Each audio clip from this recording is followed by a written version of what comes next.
Corona का नया variant भले ही कम घातक दिखाई दे रहा हो, लेकिन इसके परिणाम भविष्य में खतरनाक हो सकते हैं। ये कहना है आईसीएमआर के पूर्व उप प्रमुख और वरिष्ठ संक्रामक रोग विशेषज्ञ डॉक्टर रमन गंगाखेड़कर का।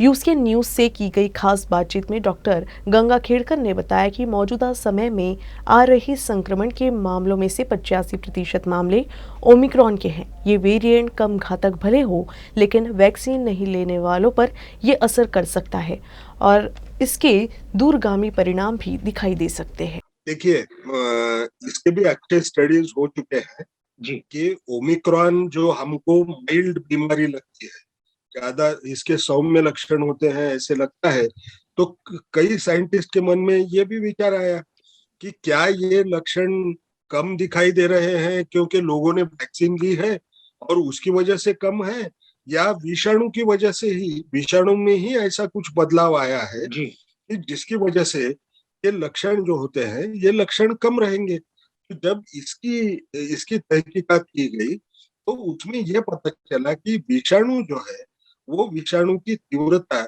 ये तकरीबन जो सीरियस इलनेस बनाने की जो ताकत होती है विषाणु की, जी, उसको 25% से वो कम करती है। जी, इसका दूसरा मायना क्या है?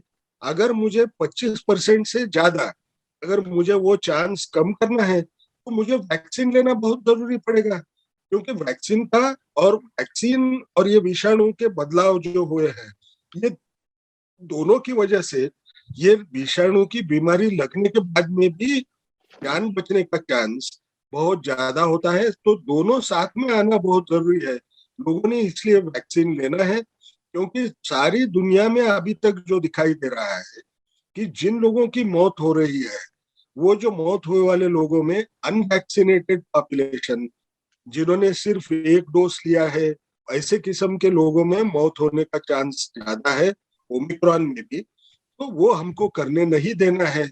अपने हाथ में जो है 2 डोज वैक्सीन के लेना, ये सबसे पहले लोगों ने खुद को करवा लेना है, क्योंकि उससे ही हमारी जान बच जाएगी।